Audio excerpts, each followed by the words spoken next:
آپ کے جسم سے آپ کی جان کتنی قریب ہے یہ آج تک کوئی نہیں بتا سکا۔ آپ کے جسم سے آپ کی روح کتنی قریب ہے کوئی نہیں بتا سکا۔ تو جب آج تک یہ کوئی نہیں بتا سکا کہ جان کتنی قریب ہے تو جو جان سے بھی زیادہ قریب ہے۔ سبحان اللہ۔ یہ قرآن پاک ہے، کسی کے شعر تو ہے نہیں۔ النبی اولیٰ بالمؤمنین من انفسہم، یہ نبی مومنوں کی جانوں سے بھی زیادہ ان کے قریب ہے۔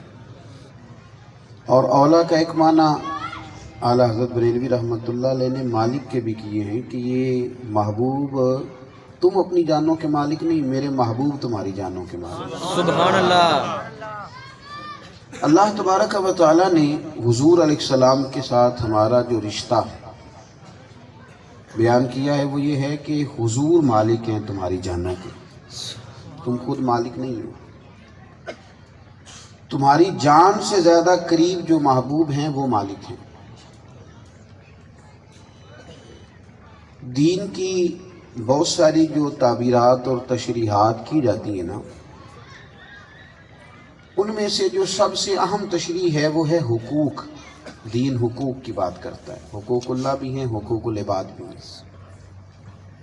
سادی کر کے بات سمجھانے کی کوشش کروں گا۔ ہمارے ذمہ بہت سارے حقوق ہیں، ماں باپ کے، بہن بھائیوں کے، بیوی بچوں کے، پڑوسیوں کے، اگر کوئی شاگرد ہے تو استادوں کے، اگر استاد ہے تو شاگردوں کے بھی حقوق ہیں، اگر کوئی مرید ہے تو پیر صاحب کے حقوق ہیں، اور پیر صاحب پر مریدوں کے حقوق ہیں۔ اسی طرح امتی کے ذمے نبی پاک کے بھی حقوق ہیں۔ یہ شرعی مسئلہ ہے، اس کو آپ نے سمجھنا ہے۔ ہمارے ذمے حضور کے حقوق ہیں۔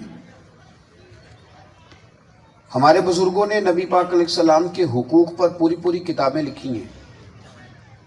شفا جو ہے نا قاضی اعجاز رحمۃ اللہ علیہ کی، وہ حضور کے حقوق پر لکھی گئی۔ نبی پاک علیہ السلام کے حقوق ہیں، ان میں سے پہلا حق، لمبی بات نہیں کرنی، پہلا حق نبی پاک کا یہ ہے کہ حضور کی ہر بات پر ایمان لایا جائے۔ سبحان اللہ۔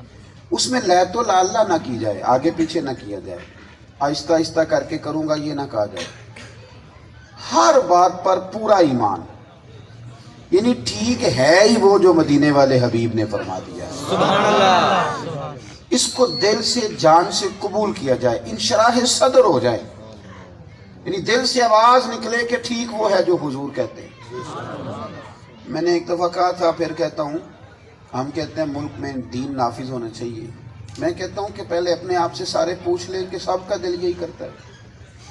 یہاں تو ڈھیر سارے لوگ ہیں جنہیں یہ انشراح صدر ہی نہیں، وہ کہتے ہیں دین آ گیا تو پتہ نہیں کیا بن جائے گا، مشکل میں آ جائیں گے۔ بہت سارے سیاستدان وڈیرے، بہت بڑی بڑی گدیوں کے پیر نہیں یہ کام چاہتے۔ انشراح صدر جب آپ کو ملے گا نا، آپ کے ذمے ہے کہ حضور جو کہہ دیں، اور اس پر کچا پکا کر کے نہیں۔ بچوں کو چپ کرا دیں جی، کوئی اتنا مشکل کا، ان کو بھیج دیں، اتنا مشکل کام تو بچے ہیں، ذرا ذرا باہر جا کے کھیل لیں گے، اور پیار سے میلاد شریف ہے نا جی، ڈانٹ کے نہیں، بھیج دیں ان کو، باہر کھیل لیں گے، ان کا شوق آیا لائٹیں دیکھ کے کھیلنا، کھیلنے کو بھی تو دل کرتا ہے نا۔ تو آپ تھوڑی سی توجہ کریں، میں دو ایک باتیں کر سکوں آپ سے۔ عزیز بھائی، حضور کی ہم نہ کچے پکے ہمارے ارادے ہیں، دنیا داری کے لحاظ سے ہماری طبیعت قائل ہوتی ہے۔ میں آپ کو عرض کرتا ہوں کہ اس بات کا سب کو پتہ ہے نا کہ صحت بھی اللہ کے دستے قدرت میں ہے، بیماری بھی، لیکن آپ اپنا اور میرا یہ تجربہ کر کے دیکھیں کہ ہمیں اگر یہ کہا جائے کہ اللہ شفا دے گا، پتہ نہیں آپ سویرے ٹھیک ہو جائیں، تو بڑے لوگوں کو نیند نہیں آتی، لیکن اگر ڈاکٹر کہہ دینا کہ اب آپ ٹھیک ہیں تو سویرے تو بھی یہ ٹھیک ہو جاتی ہے۔ یہ ہم نے اپنے دل سے سوال کرنا ہے، یہ شاید صاحب کا مشترکہ مسئلہ ہے۔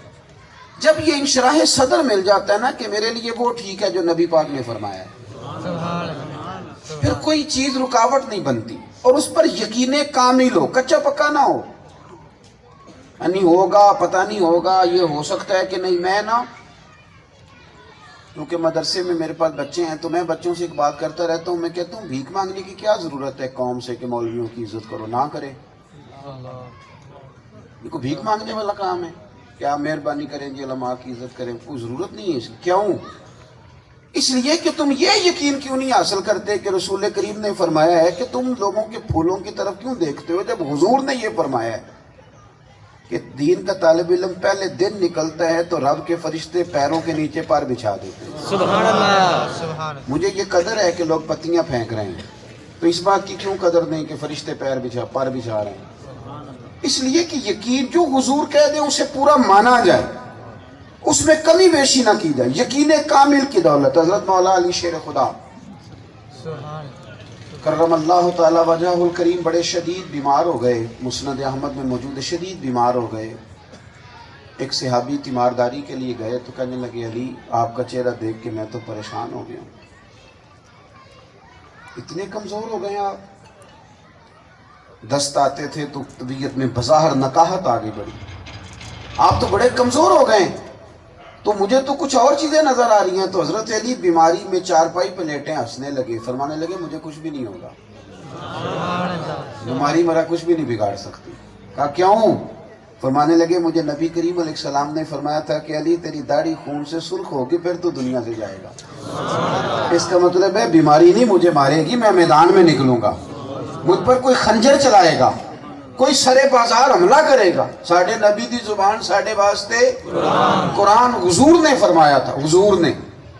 ایک صحابی حضرت سراقہ بن مالک رضی اللہ تعالیٰ عنہ، ان سے نبی پاک صلی اللہ علیہ وسلم نے فرمایا ہجرت کے دن جب حضور جا رہے تھے کہ میں تیرے ہاتھوں میں کسرا کے کنگن دیکھ رہا ہوں۔ کسرا کا بادشاہ نا کنگن پہنتا تھا بڑے موٹے موٹے، وہ بات کرتا تھا تو آپس میں بچتے تھے، وہ بندہ مہنگی گھڑی پہن لے تو دکھاتا نہیں اے نہیں مثال ہوں ٹھیک، کو مہنگا موبائل لے لیتے، گھڑی کا تو دور لنگ گیا نا جی، تو اسی تھوڑا جہاں پیچھے آتے گھڑی پھیسی دماغ میں، مہنگی گھڑی لوگ باندھ لیتے تھے نا، تو پھر وہ پیچھے کر کے مزاج ہوتا تھا، تو وہ کسرا کا بادشاہ کنگن بجاتا تھا، پتہ لگتا تھا۔ حضور نے فرمایا کہ وہ علاقہ فتح ہوگا، کنگن تجھے ملیں گے۔ میری بات کی سمجھ آ رہی؟ سبحان اللہ۔ یہ پتہ کب کا حضور نے؟ مکے سے جا رہے ہیں، مدینے ابھی پہنچے نہیں، ایک گاؤں پہ بھی اسلام کی ظاہری طور پر حکومت نہیں، اور اتنی بڑی حکومت، اتنا بڑا بندہ، اس کے کنگن فتح ہو جائیں گے، وہ شکست کھائے گا، کنگن آئیں گے۔ لوگ تو کہتے ہیں نقد و نقد سودا بتائیں، پیر صاحب یہ بتائیں شام کو کیا مل سکتا ہے آج؟ حضور نے فرمایا وہ فتح ہوگا، کنگن تیرے ہاتھ میں آئیں گے۔ جناب سراقہ کلمہ پڑھ گئے، وقت گزر گیا، حضور مدینے آئے، پھر مکہ فتح ہوا، پھر سرکار کا وصال ہوا، کنگن کوئی نہیں آئے۔ پھر صدیق اکبر کا دور آیا، ان کا وصال ہوا، کنگن نہیں آئے۔ جناب سراقہ بوڑھے ہو گئے، چارپائی پہ لگ گئے، لوگ کہنے لگے وقت تھوڑا رہ گیا، فرمانے لگے ابھی نہیں مرتا، ابھی نہیں مرتا، جو دن کو کہہ دیا دن ہے تو دن نکل آیا، سبحان اللہ۔ جو شب کو کہہ دیا شب ہے تو رات ہو کے رہی، اور خدا نے ان کی زبان کو وہ اختیار دیا جو نکلی منہ سے ان کے وہ بات ہو کے رہی۔ اور میرے اعلیٰ حضرت فرماتے ہیں وہ زبان جس کو سب کن کی کنجی کہے اس کی نافذ حکومت پہ لاکھوں سلام۔ حضرت سراقہ کہنے لگی کنگن جب تک نہیں نہ آتے جناب اسرائیل بھی کوئی نہیں آتے۔ یہ یقین ہے، یہ حاصل نہیں حاصل۔ میری طرح کے بہت سارے دین کے نام لیواؤں کو بھی اس کے حصول کی ضرورت ہے۔ علم الیقین اور ہوتا ہے، عین الیقین اور ہوتا ہے۔ جب یہ حاصل ہو جاتا ہے نا تو میں نے دیکھا ہے غریب کمزور آدمی طاقتور ہو جاتا ہے۔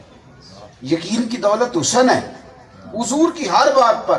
حضرت عمر فاروق کا دور آیا، وہ علاقہ فتح ہوا، وہ کنگن آئے۔ جناب سراقہ چارپائی پہ لیٹے رہتے تھے، اٹھا نہیں جاتا تھا۔ حضرت عمر نے کہا ان کے پوتوں سے دادا کو بلا کے لاؤ۔ انہوں نے کہا جی وہ تو نہیں آ سکتے، فرمایا بس کان میں کہہ دینا کنگن آ گئے، کہہ دینا کان میں کنگن آ گئے۔ انہوں نے جا کے کہا دادا کنگن آ گئے، تو دوڑ کے اٹھے جناب سراقہ۔ حضرت ابو ہریرہ فرماتے ہیں پہن وہ رہے تھے، پہنا عمر رہے تھے، لیکن درود سارے ہی مدینے والے کی بارگاہ میں پیش کر۔ یقین تو پیدا کریں، کچی پکی باتیں، کچے پکے حالات، کچے پکے شاگرد، کچے پکے مرید، کچے پکے کارکن، کس طرح نظام آگے بڑھے؟ پہلا حق حضور کا یہ ہے کہ نبی پاک کی ہر بات پر ایمان، بولیے اب جلدی سے یہ 2-3 باتیں گر لیں. حضور نے کہا سچ بولنے میں عافیت ہے، تو پھر عافیت جھوٹ میں ہو سکتی ہے؟ نبی پاک نے کہا نماز میں برکت ہے، تو بغیر نماز کے برکت ہو سکتی ہے؟ حضور کو داڑھی والا چہرہ پسند ہے، بغیر داڑھی والا بندہ سونا ہو سکتا ہے؟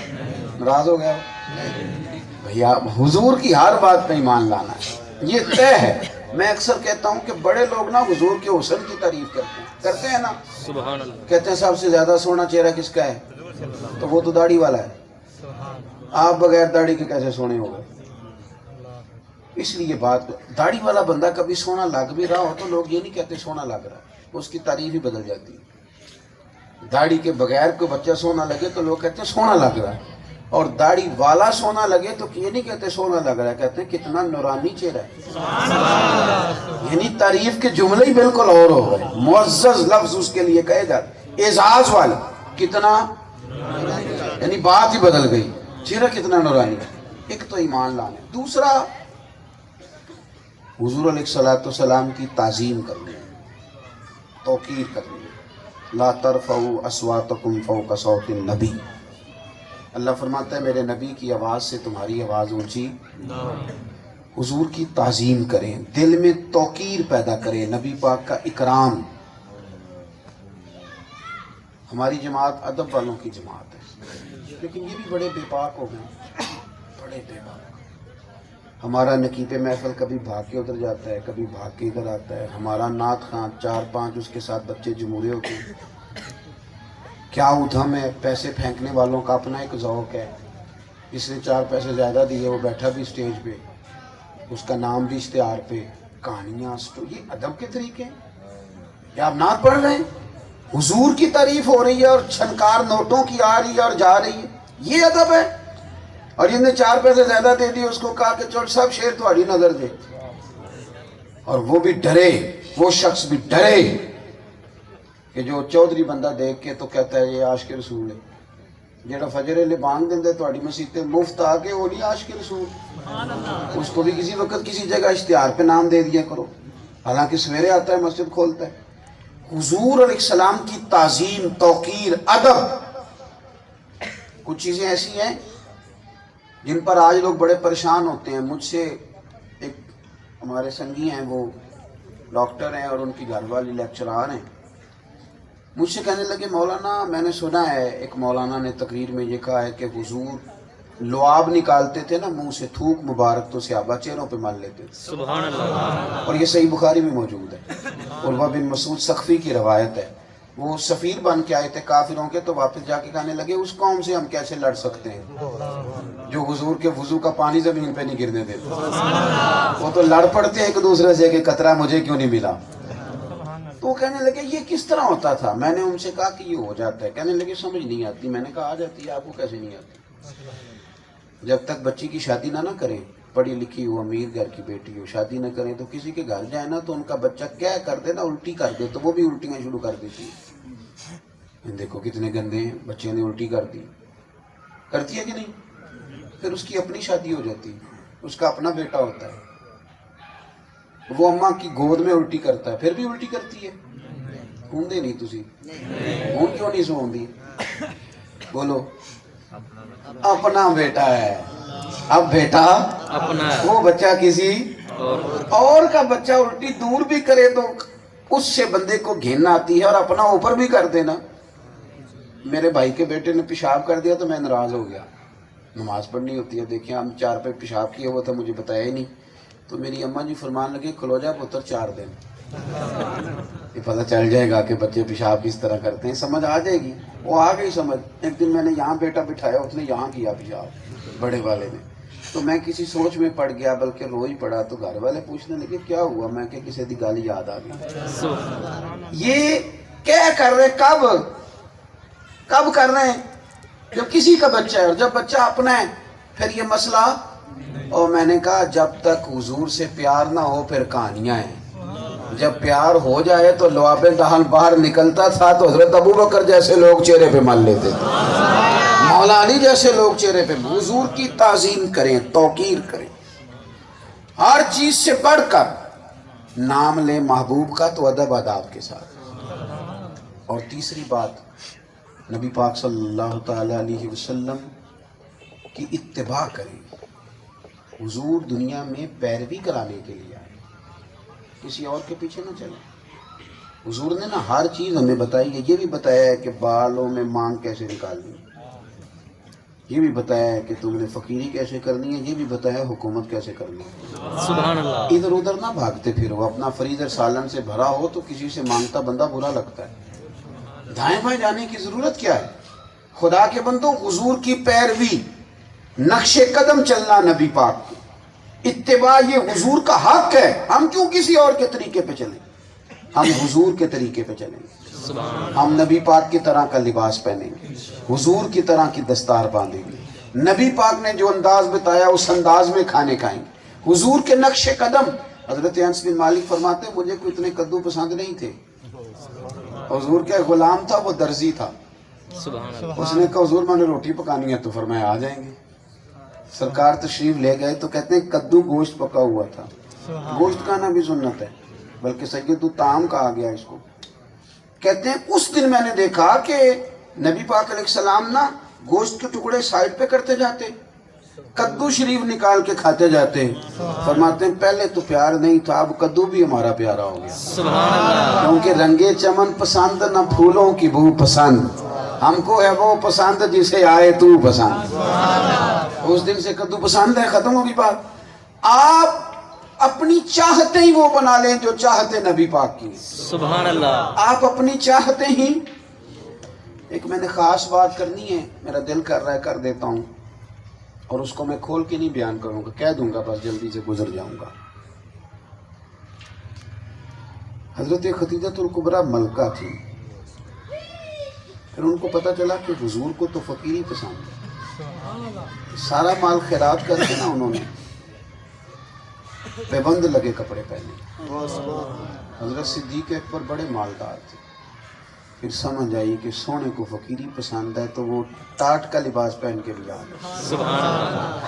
حضرت مصعب ابن عمیر کہتے ہیں میں مکے کا سب سے امیر بیٹا تھا.